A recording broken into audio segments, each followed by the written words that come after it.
Welcome to Sabbath School, brought to you by It Is Written. I'm Eric Flickinger, and we are continuing our journey through this quarter's Sabbath School lesson. We are now on lesson number 6, Rest in Family Ties.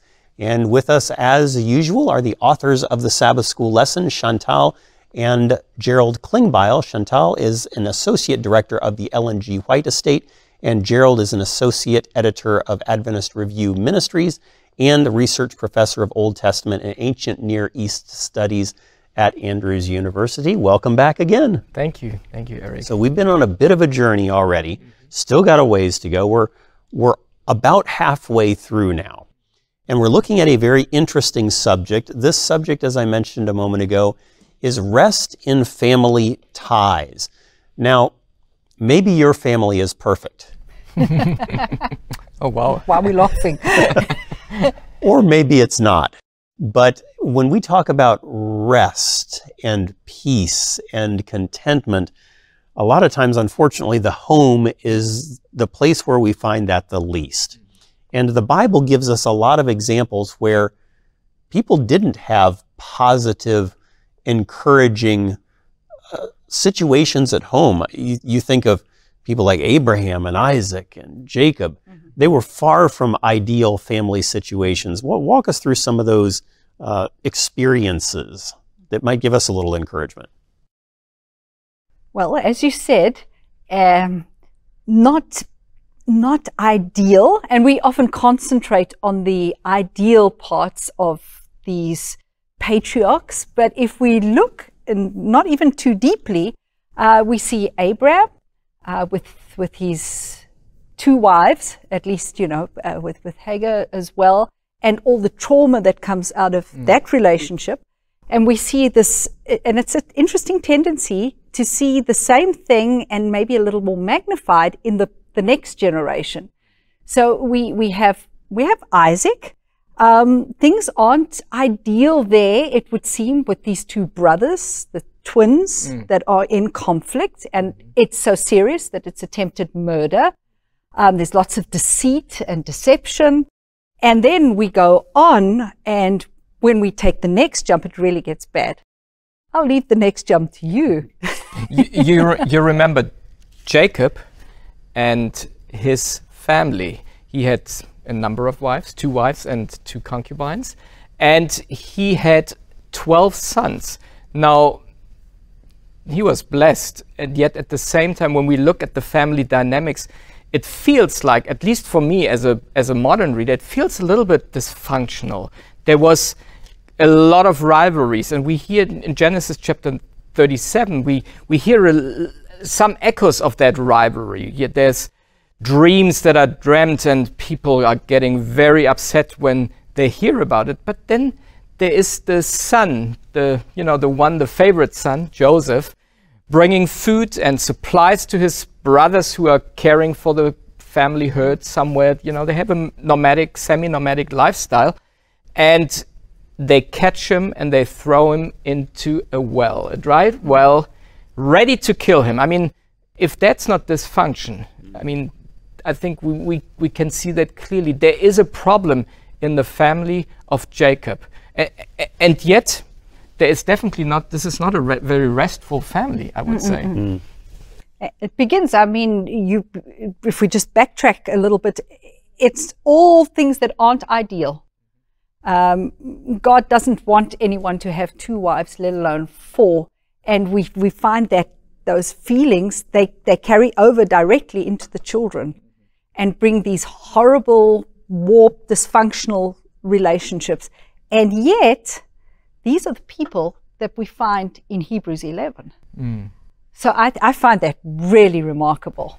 So, go ahead. I find it very hopeful, not just remarkable, but hopeful, because these are people that in one way or another have messed up, but they must have found grace somewhere, and they must have accepted forgiveness somewhere, because God includes them in this chapter of faith heroes. It's amazing to see them there. It gives me courage for myself, my journey that is sometimes also plastered with many challenges and maybe dysfunctions too. So there's a great deal of hope here. Yes. There's a great deal of encouragement that if people like this, with this kind of dysfunction in their families, can move forward in their walks with God and be counted among the faithful in Hebrews chapter 11, then maybe there's a little bit of hope for us as well. So I guess maybe the next question is, where do they find their worth? If they're in these dysfunctional situations, these dysfunctional families, if we just listen to what people say about us, we like to hear people say good things about us. At least I'll make the assumption that you do too. But that's not always the case. And sometimes the people who say the least nice things about you are the people who know you the best, because we might be able to put on a facade for others. Right. But our family members, they may get to see the real us. But where do we find our true self-worth? What is it that makes us valuable? Sometimes we feel like it's what others think about us, but that's not really where it's at. Just tagging on to your question, it's really in our families that we normally discover who we are. And what if you're told when you're little that you're stupid, it'll be pretty hard for you to outgrow that.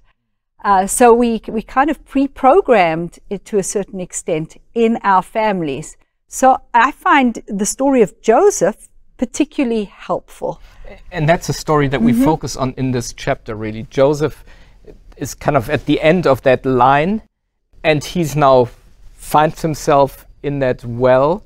He is being sold. They say, let's make a quick buck on them too. We don't have to kill him, although they were ready to kill him. And he's sold to go to Egypt as a slave. Now, see that fall. He is, the favorite son, and he falls right down to be a slave in the house of not even an Israelite, but in the house of an Egyptian.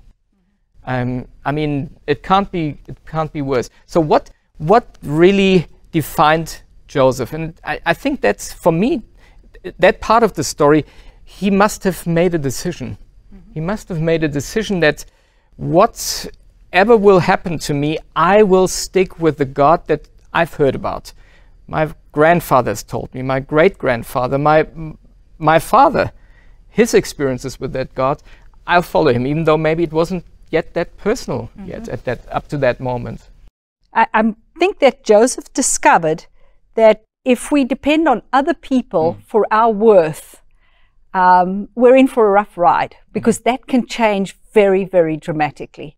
As you pointed out, with favorite son to slave, that's a big jump.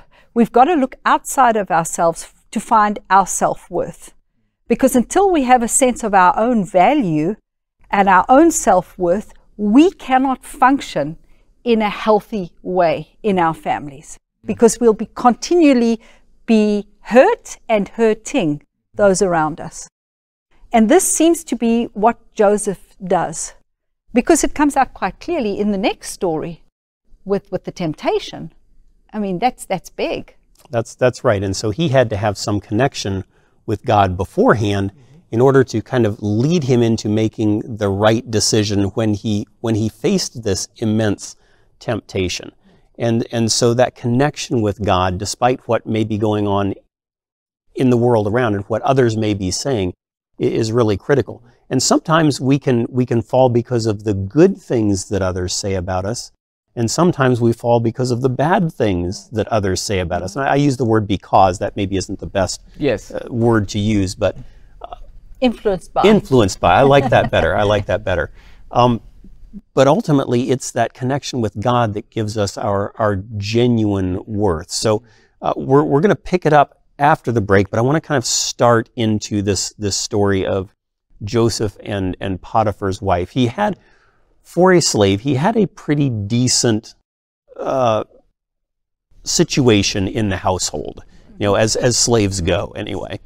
And yet, here he has this opportunity to some extent, from some perspectives, better what was going on. But he made a decision that he was not going to better things from a human perspective. He was going to stick with God. Talk about that a little bit. Well, the story is, it could be a soap opera, because there's this beautiful woman. He is doing well for himself, as you said, Eric. He's become the kind of overseer in the household. Somehow Potiphar had realized that God blessed this guy particularly, and everything he touches turns to gold, kind of, in this way. He has success with it. So there's this opportunity. The wife kind of throws herself at him again and again and again, it says in the biblical text. And I like the answer that he gives to Potiphar's wife. He says, I can't do this at the end, when she finally has cornered him. I can't do this because it would really mean that I would sin against you and against God. In other words, he had the concept very clear that sin, rebellion, leading to restlessness, really is something that affects the horizontal relationships, you, and the vertical relationships to God. So he made that choice, and it wasn't in his favor. Really, it didn't work out well initially. I find it significant. He could have easily used the excuse, I'm in Egypt, I'm not in my own family, let's play by Egyptian rules. You can't be nice to people who aren't nice to you. You've got to give them back as much and harder than what you get. But Joseph is stepping out. He's doing something countercultural. He's saying, regardless of how you want to conduct relationships, I want to play by God's blueprint. And this is part of God's blueprint. I'm treating you with respect and honor, even if you aren't respecting me back, and I'm doing what's right in this relationship. I think that's quite something for a young man. I mean, he's just, we don't know how old he is, right? But he must have been there a couple of years, so he's maybe in the early 20s. Early 20s. You know. So he made a significant positive decision. But that significant positive decision wasn't born right then. You know, he had opportunities to get to know God leading into that and to learn how to trust him as he saw God's blessing in his life before. But again, he ran into some difficult situations with his siblings, with his brothers, a genuinely dysfunctional family. And as we look at our families, perhaps some of us are looking at some dysfunction as well.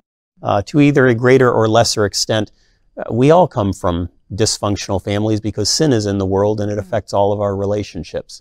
But the good news is, just as Joseph was able to come out shining at the end of this story, so we have the same opportunity.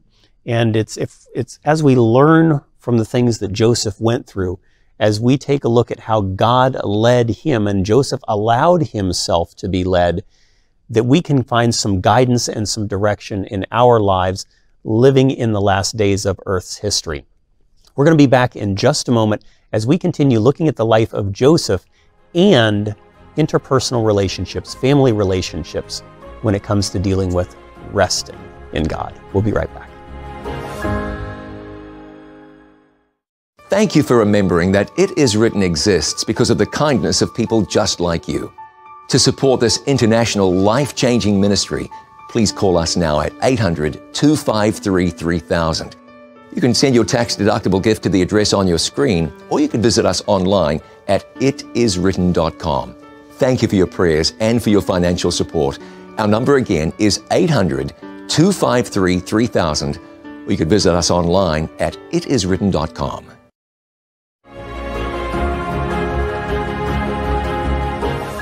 Welcome back once again to Sabbath School. We're continuing to go through lesson number 6, Rest in Family Ties, finding rest in family ties. And even though there may be some dysfunctional family elements, we can still find the relationship with God that we want to and ultimately that we need to. And we're looking here at the story of Joseph.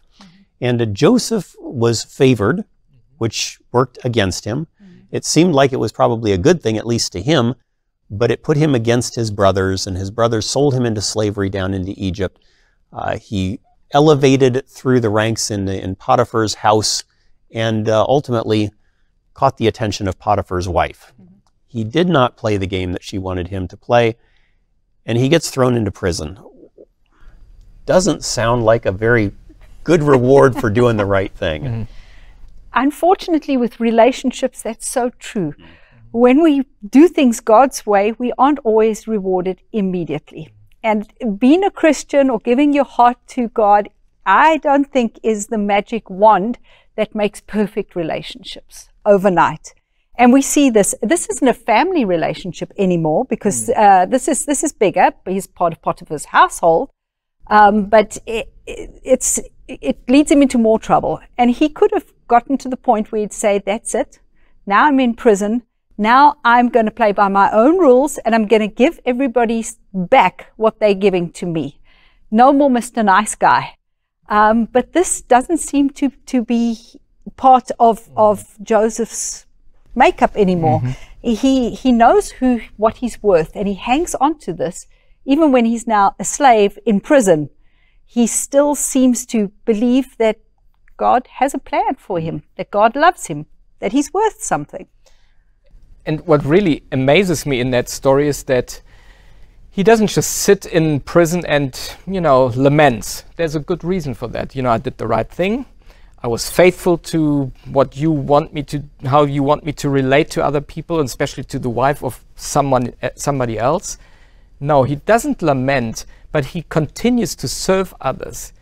And again, we have kind of a repeat of the first chapter, like in Potiphar's household.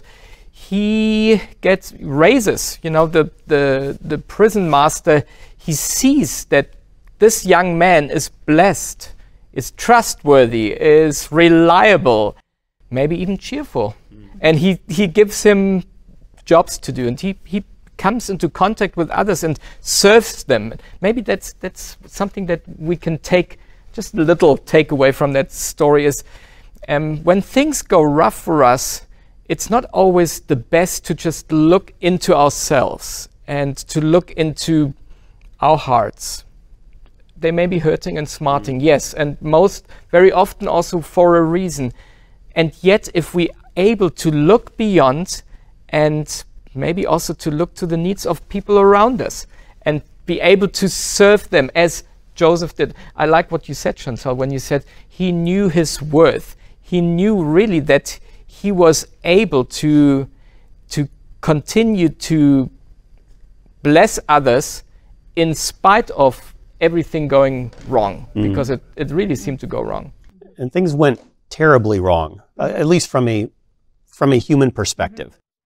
He was in slavery down in Egypt. He was now in prison, and he was being forgotten in prison, even though he was helping others and so forth. But we see that ultimately God is in control. And maybe that's an important point to bring out when we find ourselves in less than ideal family situations. Maybe our family members are not of the same faith. Maybe they have different priorities. Maybe they have different moral values. They see life through a different lens, and we have to somehow manage to continue to exist in that situation. There are bigger things at play. There are things going on behind the scenes. And for Joseph, God had a plan for him. He didn't necessarily understand it at that time, but he understood God enough to know that God had a plan and to choose to follow him regardless of what may come. So let's dive a little bit into this plan that God has, this understanding that God has. We often refer to it as the great controversy.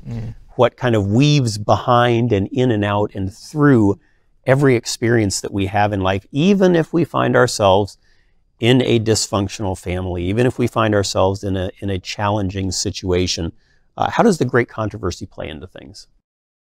I think that perspective helps me to understand that I'm not just isolated, but that there is a battle going on in the heart, in my heart, but also in the hearts of people around me. Maybe family members that give me a hard time or that I struggle to relate to, and they as well part of that great this battle between good and evil, between the choices, maybe our children sometimes, the choices that we take to go for God or, to kind of step and do it our way. For me, I think the knowledge that there is this battle or this conflict going on alleviates maybe sometimes also a little bit my guilty feelings, because I know it's not just the relationship, it's there's a bigger battle behind that. I think this is an important point to note. Whenever we talk about families and when we talk about dysfunction, there's so much that's going on, and each situation is unique.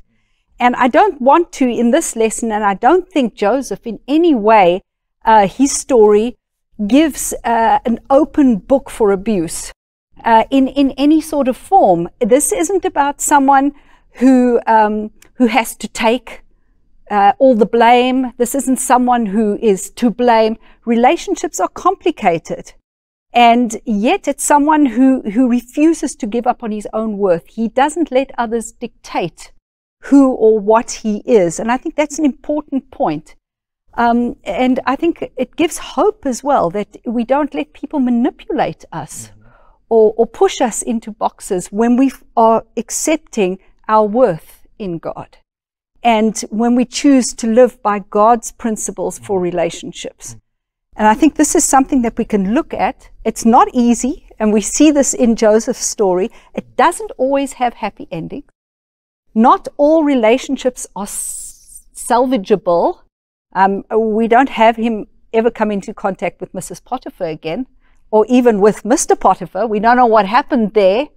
But Joseph comes out the stronger, and he comes out in this big controversy that we've spoken about as someone who helps others at the end. I liked you mentioned the word abuse, and I'd like to connect to that because there's a different level, you know, dysfunction in family, yes, that can happen, strife, challenges, and yet this is not an invitation to say, well, you know, this is unfortunately your family, you live in this abusive relationship, you stay with that. I think there are moments when we have to step back just for the safety of someone and find a solution that may be drastic for the moment, but that will find help somewhere that will help protect also. It doesn't mean that, you know, Christian families, we just take it all. I think the end result of this story, the great controversy story that plays out, is wonderful. God uses a bad situation, his brothers, the experience that he's been through, to save a nation and his own family. That's pretty big. He gets to save the known world. That's a bit of a superhero, I'd say. I wonder if you would tell the story, because sometimes we long for these stories, because we see a lot of families that are not working well. There's so much pain. We see that in the church. We see that outside the church, in our neighborhoods, maybe in our own families. But there are also stories of miracles. I wonder if you would tell the story, Chantal, of your friend who made your wedding garment. Yes, a friend. She was in a bad situation for many years, and she was impressed that there would be a moment where she would be of help in this situation. It wasn't easy. I would have maybe made different decisions, and it's definitely not a decision that everyone can make. But eventually, her husband had a stroke, or a major heart attack, and the doctor said that he would die. And he had never accepted Jesus. He had always been opposed and given her a hard time. And on his hospital bed, she said, Lord, please, he still needs another opportunity. He needs another opportunity, or else I've lived many years in vain here trying to influence him for you. And the doctors were astounded because the man made a miraculous recovery. And she came, I mean, she was no pushover. She said to him quite straight, she said, you're on borrowed time.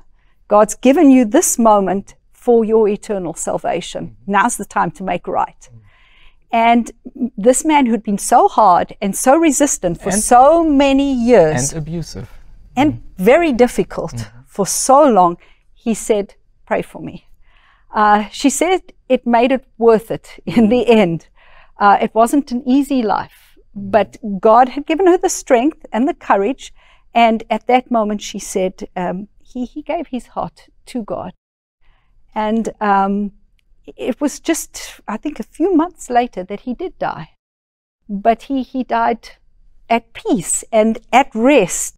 And she says those last few months were absolute heaven for that family, with the change that had taken place in that family, where God finally was able to step in to that family situation. So there are times when your family situation may not be exactly what you wish that it was, what you had hoped that it could be, but trust that God is involved.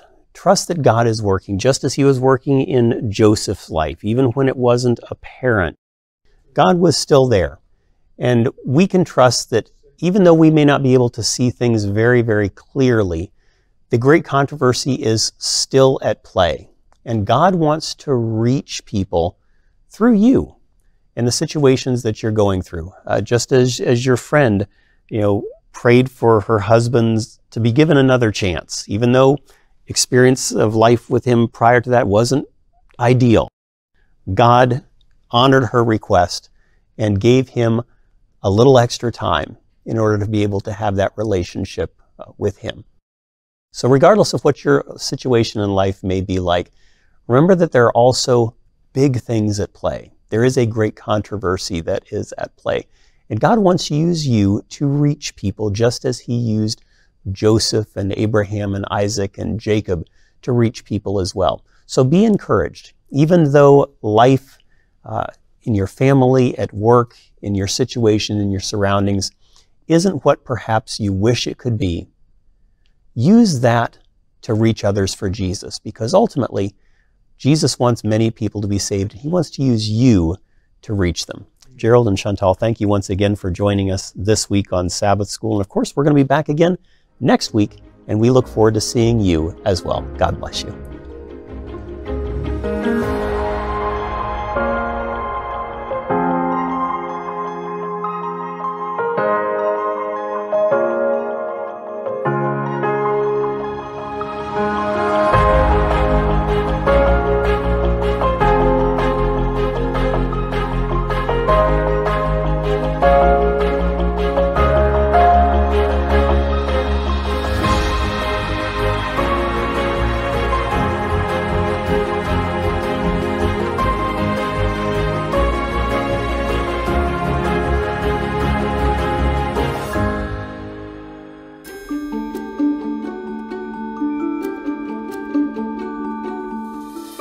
"88 countries is a lot, right?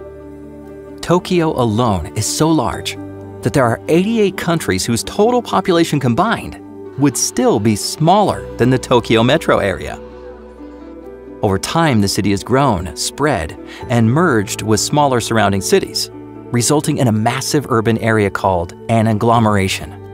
While Tokyo has grown to such an amazing size, the number of Christian believers in the city has remained small. Only around 1% of the people in Japan are Christians. While Tokyo is the world's largest city, it's still just one of many very large cities. Out of the hundreds of agglomerations worldwide, 37 of them have more than 10 million residents. Over 100 years ago, Ellen White was urging the Seventh-day Adventist Church to reach the large cities of the world. "Oh, that we might see the needs of these cities as God sees them," she wrote, adding that the work in the cities is the essential work for this time. She prompted, "Work the cities without delay, for time is short." But in 1900, around that very time, there were only 15 cities on Earth that had more than 1 million residents. Today, that number has increased to almost 600. Many of these cities only have 1 or 2 Adventist churches, and some still have no Adventist presence at all. How can we make a difference? Through the mission offerings, Adventists around the world contribute to critical outreach in the cities.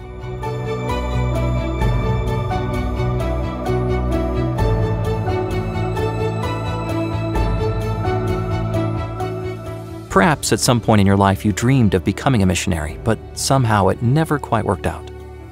If that's you, or if you have a heart for those who don't know Jesus, consider how faithful daily prayers for unreached cities could be a very real mission that could open doors and hearts even half a world away.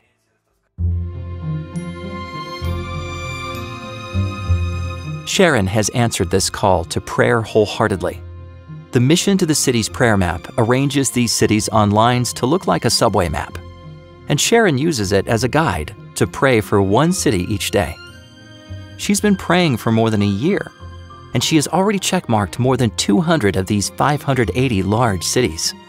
She prays for the residents of the cities, for their health, their marriages, their leaders, and their faith. God hears her daily prayers, and Sharon believes that He is answering in quiet but amazing ways.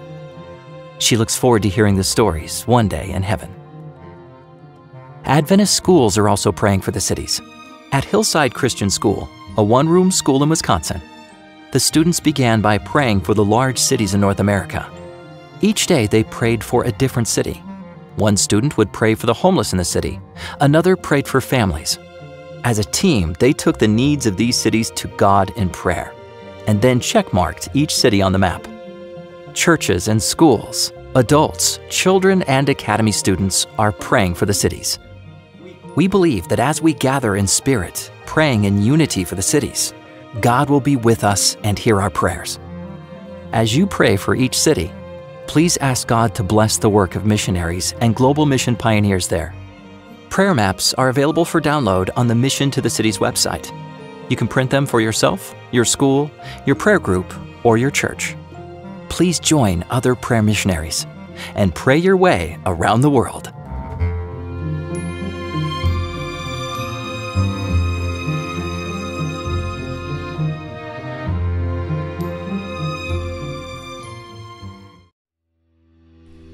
Prioridad, maneira acostumbrada, com edição novo e luna de augustus. Sempre vai com tópico interessante, tópico de saúde, atualidade, família e espiritualidade. Pois, de luna aqui de augustus, nos lo papi enquanto de como adaptar-nos mesmo na vida depois da pandemia. Como pleita, porque sabe como espera riba Deus e muito mais. Tengo de vista prioridade de luna de augustus.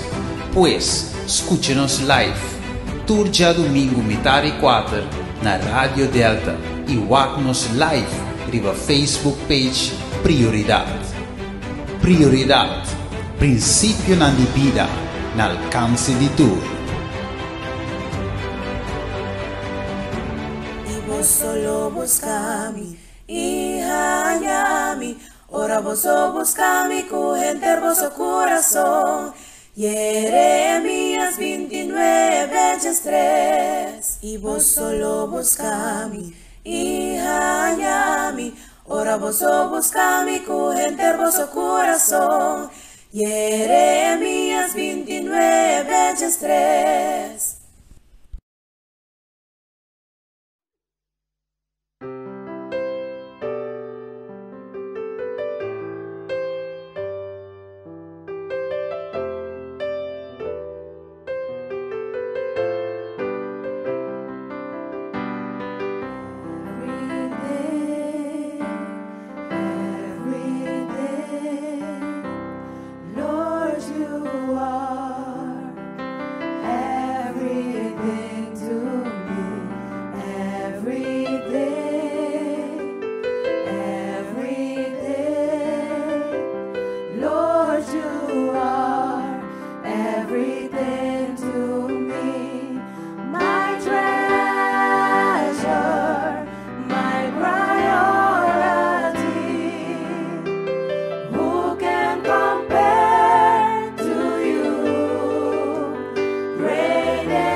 Oh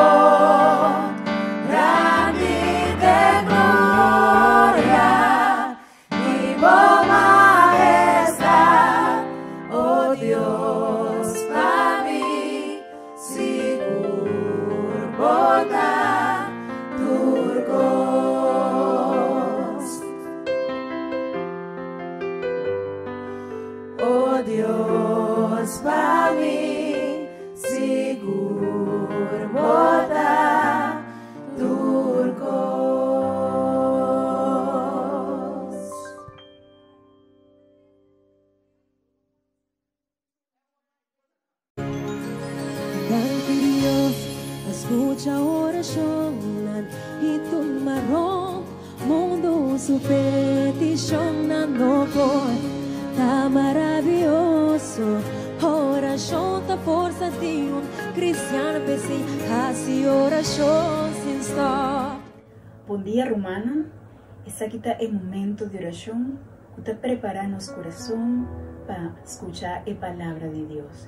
Láganos reza. Tata Santo, no momento não aqui, nós te rogamos para abrir-nos orelha para atender e nos mente para escuchar a palavra com atenção e boa intenção. E seja que nós lo escuchar uma palavra de consuelo, uma palavra de despertamento ou uma palavra de repreendimento, essa aqui por trazer cambio positivo em nossa vida para hoje e para amanhã.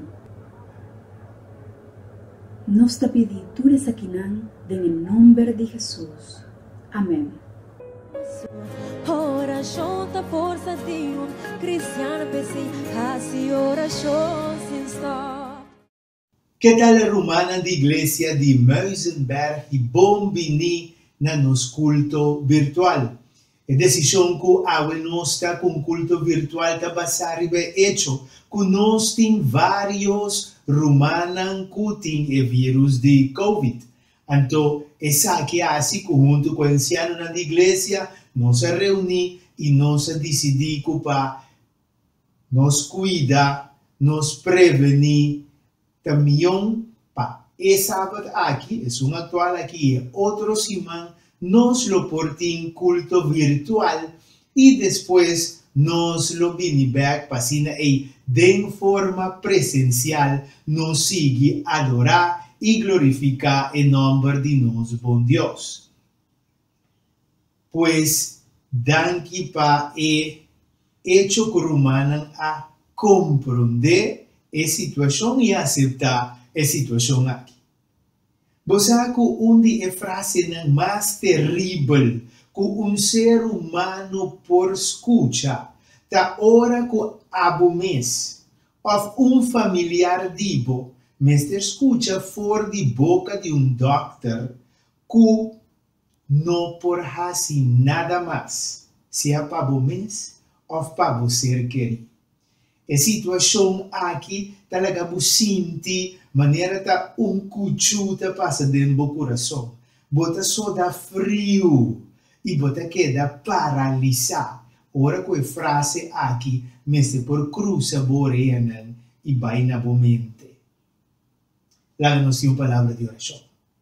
Eterno Deus, nos agradecemos imensamente para o amor e por misericórdia. E Senhor, agora que nós estamos estudando a palavra, está conosco e bendicionar-nos. Em nome de Jesus. Amém.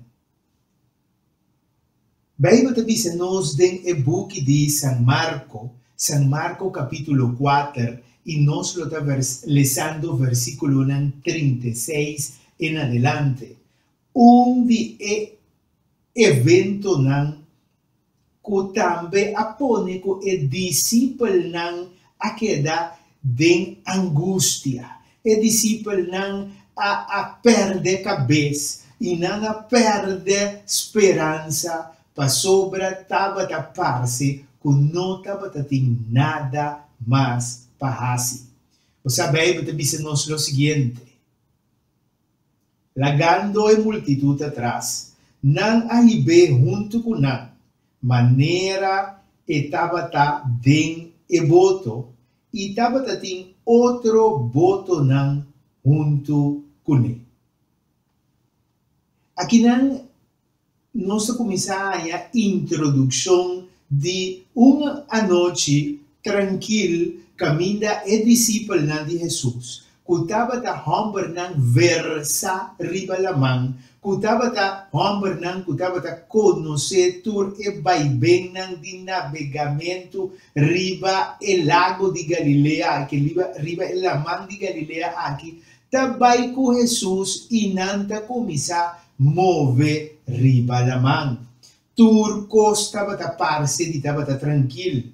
Daí você mostra-nos que não estava dando só, sino estava dando outro barco não também, que estava dando cercania, estava junto com não. Você que, para onde que gosta navegar, está arriba da manta coisa excepcional, está arriba da manta não fica relaxar, está arriba da manta não fica liberação de estresse de dia e olha na zona, incluso para gente que gosta de navegar, está um bom momento para dormir e assim e sossegar e curva pouco.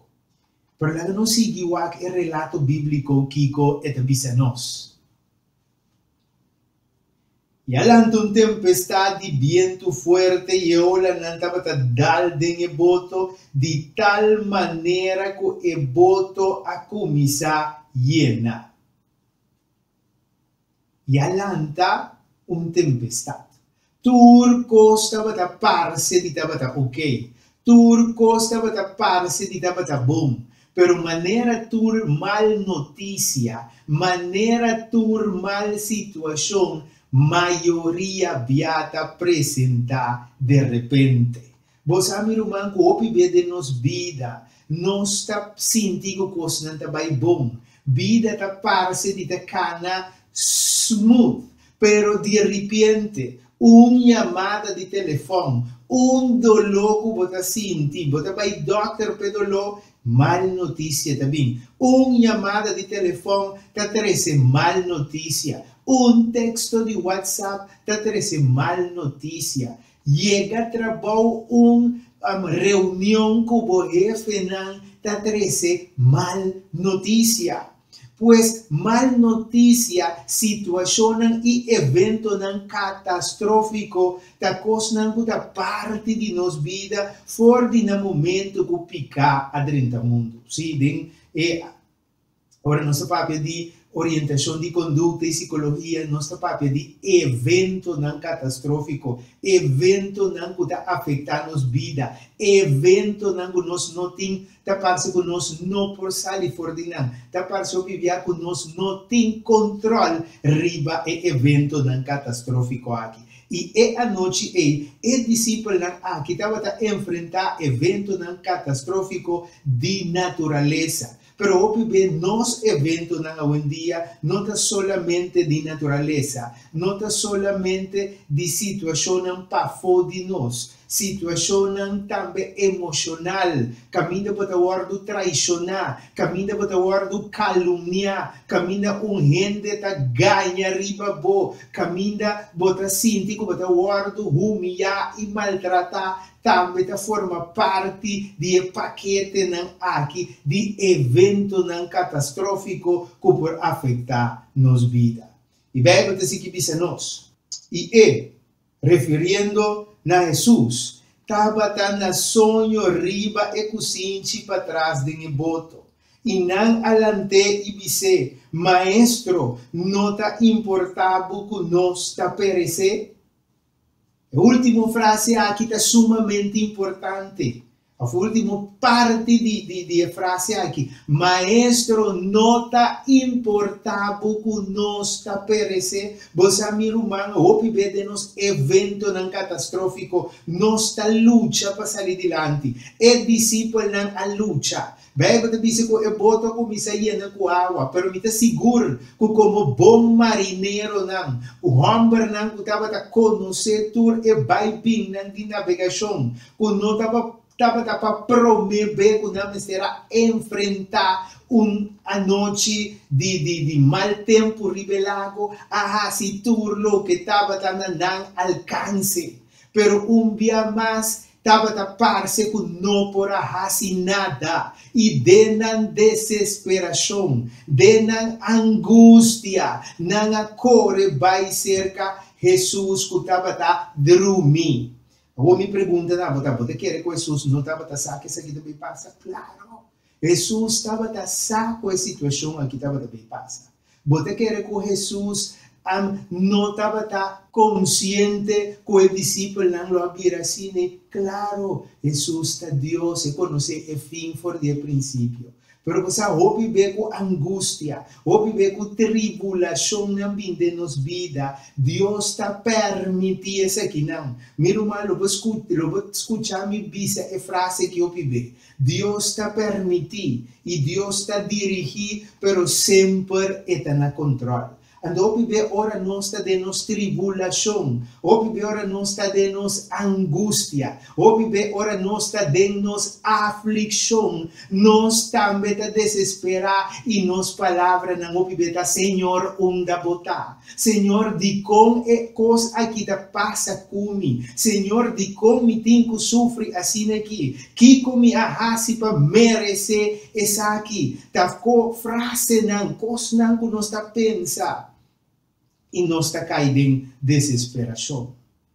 Então, nós está pensando que Jesus abandonou-nos. Mas você, ora que nós está em situação aqui, nós recorda, riba São Juan 16:33, que ainda Jesus está permitindo que ele dona-nos sua paz. Então, está dizendo nós, de mundo bosso lo tem tribulação, de mundo gente lo ganha riba bosso, de mundo gente lo papia riba bosso, de mundo gente lo humilha bosso, de mundo gente lo calumnia bosso, de mundo gente lo traiciona, não lo abandona bosso, não lá os ópicos malos, tudo isso aqui não forma parte de combo de tribulação, de coisa não está trazendo angústia, de coisa não está trazendo ansiedade.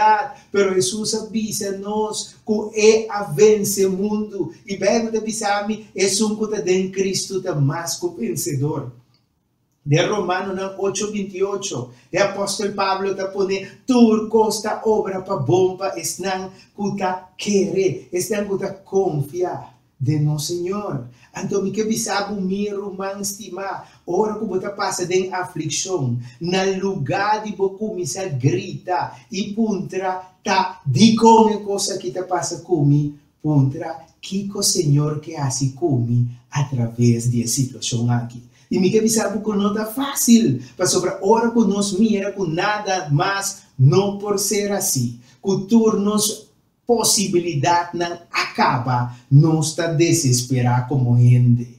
E Jesus quer lá que os discípulos compreender que apesar de tribulação, se está junto com nós, aunque que parece que nada mais lo por ser assim, ele manifesta su mês. E me que avisava meu irmão dembo vida, dembo evento catastrófico, meio de dolor, meio de sofrimento, que parece que Jesus está dormindo, me que avisava clama na je e ele respondeu, e ele manifesta no momento indicado. Se você está bom em história, Jesus não a manifestar hora que tormenta a começar. Jesus não a manifestar hora que o discípulo estava corre aqui e corre allá dentro do barco para purba escapa na vida. Pero ora que não chama riba Jesus, Bíblia te diz-nos que Jesus a manifestar. Jesus alanta.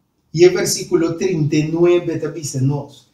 E ora ela lanta, ela repreende o viento e avisa a mão. Silêncio, queda quieto. E o viento acai e a vira completamente calmo.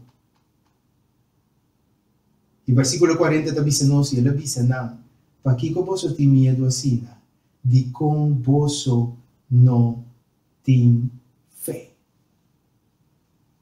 Irmão estimado, aqui não Jesus quer algum leis grande atrás para seu discípulo. Então, você ora vai em o book de Santiago, ou Jacobo, de certa tradução, nós temos algo mais interessante, importante, relacionado com a tribulação. Em vez que nós temos que perder a cabeça, em vez que nós temos que desesperar, em vez que nós começar a reclamar a Deus, no lugar de assituras aqui não, o aqui com Santiago está dizendo-nos. Santiago 1:2. Considerando essa aqui como puro gozo, meu irmão. Ora vos aña vos de diferente prueba não. Sabiendo que a prueba de vossa fé produzir perseverancia, e la perseverancia tiene su resultado perfecto para vos soportar perfecto y completo sin falta nada. Wow. Entonces aquí está difícil. Esa aquí está difícil. Ahora nos llenos de prueba.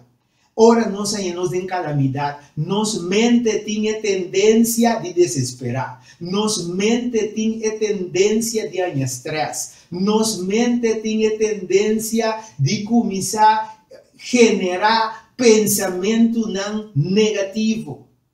Pero Bíblia está dizendo que nós mesmos sentir sumo gozo, nós mesmos estar contento, meio de tribulação, meio de prova, meio de dificuldade.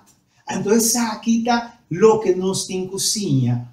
É que tem fé, apesar que está dando dolor, apesar que está dando sofrimento, tem motivo para por ter gozo.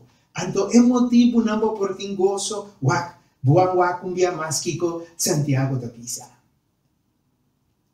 O motivo não para nós ter gozo, puro gozo, tapa sobra e situação aqui lo produzir perseverança.